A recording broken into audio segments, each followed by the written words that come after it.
Now, two men appeared in court today for the murder of alleged underworld boss Mark Liffman. They were arrested on Sunday. Liffman was gunned down outside the Garden Route shopping mall on Sunday just before noon. We're not allowed to film the men or... Es el 3 de noviembre de 2024. Mark Liffman camina por el estacionamiento del Garden Route Mall en George, rumbo a su camioneta Ford Ranger. Algo capta su atención a unos metros de distancia. Antes de que el hombre pueda reaccionar, comprende que ese podría ser su día final. El mensajero de la muerte había llegado para cobrar su cuenta. Así ocurrió el atentado que puso fin a la vida de uno de los capos más influyentes de Sudáfrica.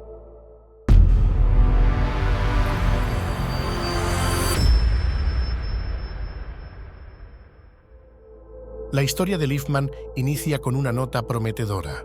Desde muy joven demostró un espíritu ambicioso, comenzando un pequeño negocio de repostería en la cocina de su madre, donde preparaba dulces de maní y cocos. Luego se adentró en las carreras de caballos y fue ahí donde se asomó la primera sombra en su comportamiento. Este entorno es sumamente competitivo y el hombre empezó a intimidar a sus rivales.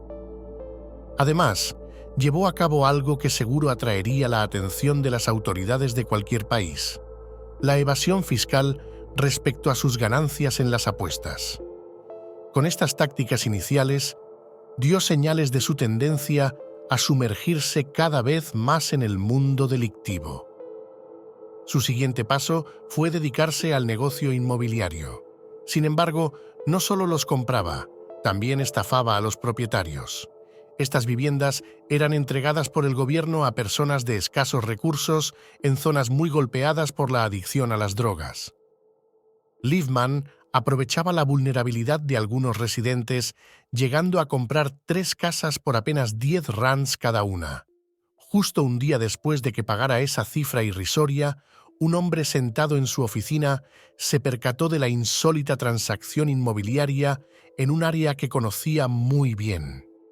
Se trataba de Jerome Donkey Buysen, quien trabajaba para la ciudad del Cabo durante el día, pero también formaba parte de la notoria pandilla conocida como los Sexy Boys. Al descubrir la compra dentro de su territorio, surgió un foco de conflicto. Al ver el peligro de enfrentarse a ellos, Liffman decidió aliarse con Buysen. Ambos comenzaron a colaborar en esas operaciones inmobiliarias, presentándose a subastas en las que Liffman ofrecía sumas bajas y Buysen, con sus vínculos en las pandillas de la región, intimidaba a posibles competidores. Esta estrategia les garantizó éxito y a Liffman le otorgó una sensación de poder absoluto.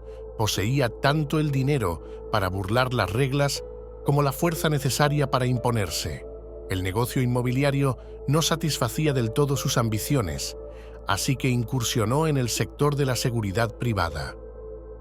Era el 6 de julio de 2015 cuando Joe Louis Cagnoni, encargado de la puerta de un local popular de la zona, se topó con 4 sujetos que querían ingresar sin pasar por la revisión de seguridad. En cuanto el portero trató de razonar con ellos, uno sacó un cuchillo de cocina y se lo clavó en el cuello. Joe intentó subir las escaleras para avisar a su hermano, pero se desplomó antes de lograrlo. Así se convirtió en una víctima más en la lucha de la organización de Liffman por controlar el mercado de la seguridad en Long Street. Pocos días después de este incidente, el dueño del local recibió una oferta de servicios de protección de una empresa privada vinculada a la red de Liffman. Hasta entonces se había negado a ceder ante las extorsiones, pero la muerte de su empleado cambió las cosas. Aceptó pagar 2.000 rands mensuales. Pese a ello, los choques con Liffman no habían terminado. El hombre ya dominaba gran parte de la escena de clubes en Long Street, pero su siguiente jugada sería la que desencadenaría la primera ficha de dominó en su contra. En una de las subastas de propiedades, Liffman intimidó a un hombre llamado Anwar, arrebatándole la compra de un inmueble que este último planeaba adquirir. Sin saberlo, Liffman había desafiado a un asociado de Nafeed, Naifi Modak, un peso pesado en el submundo delictivo de Ciudad del Cabo. Después de la puja, Modak recibió la llamada de Anwar, escuchó con calma el reporte y, al colgar, decidió que arrebatarle a Liefman el control de la seguridad privada sería solo el primer paso para ponerlo en su lugar. Modak estaba respaldado por otro capo muy temido, Ralph Stanfield, líder de la pandilla de los 28. En 3 días, ellos se hicieron con los contratos de seguridad en Long Street, desplazando a Liefman y sus aliados. Desesperado, Liefman ofreció $500,000 para acabar con Stanfield y 14 millones de rands por la cabeza de Modak. Era abril de 2017 cuando Liefman se enteró de la posible ubicación de Modak en una determinada noche. Marcó al instante a William Reds Stevens, cabeza de la pandilla de los 27, y le encargó la misión a uno de sus pistoleros más confiables, Cheslin Adams. Este se dirigió al Café Caprice, en Camps Bay, con la intención de emboscar a Modak. En el tiroteo resultaron heridas 2 personas, pero Modak no estaba allí. Esa noche, un barman llamado Gert Johnny Bezuidenhout salió ileso del fuego cruzado sin imaginar que aquel incidente daría un giro crucial en su vida.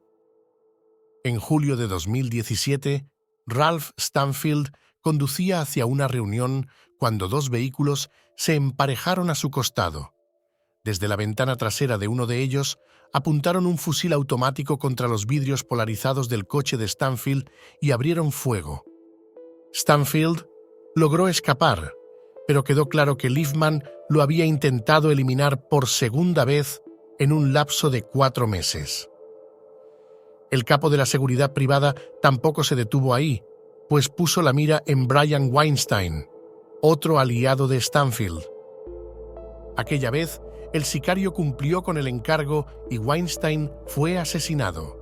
Sin embargo, esta acción elevó al máximo el riesgo para Liefman, rodeado ya de enemigos por todos lados. Las tensiones se multiplicaron. Se rumoreaba que alguien había ofrecido 10 millones de rands por su cabeza.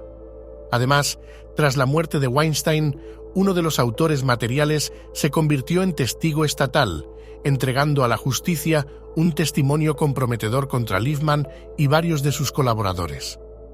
Hombres de negocios, guardias de seguridad, un detective privado, un policía y hasta un supuesto traficante de esteroides, todos presuntamente conectados con Liefman y la pandilla de los 27, se vieron imputados por conspiración para asesinar, lavado de dinero, posesión de armas ilegales y municiones, entre otros cargos. Liefman, peleando el caso de forma intermitente en los tribunales, ignoraba que 2 hombres lo seguían de cerca en cada paso. El día del tiroteo en Café Caprice, Gert Johnny Bezuidenhout sobrevivió por poco. Desde entonces, decidió que su propósito sería acabar con Liefman. Dejó su trabajo de barman y empezó a laborar en seguridad privada. Al enterarse del rumor de los 10 millones de rands que se ofrecían por el capo, reforzó todavía más su determinación. Junto a él se unió Johannes Jacobs, un exagente de las fuerzas especiales de la policía, para monitorear cada uno de los pasos de Liefman. Se enteraron de que el hombre visitaba con frecuencia la ciudad de George para jugar golf y tomaron nota de sus rutinas. Es el 3 de noviembre de 2024. Johnny y Jacobs siguen a Liefman hasta George y notan un detalle crucial. En esta ocasión, el capo viaja con un solo vehículo, sin la habitual escolta de seguridad. Era la oportunidad perfecta para cobrar la supuesta recompensa de 10 millones de rands. Manteniéndose a distancia prudente, observan cómo Liefman hace una parada en el centro comercial Garden Route, entra por unos minutos y regresa rumbo a su camioneta Ford Ranger. De pronto, un Volkswagen se mueve desde el fondo del estacionamiento. Antes de que Liefman articule palabra, la sensación de entumecimiento lo invade mientras las balas desgarran su carne y huesos. En segundos, cae abatido. El automóvil en el que huyen los agresores se pierde de vista.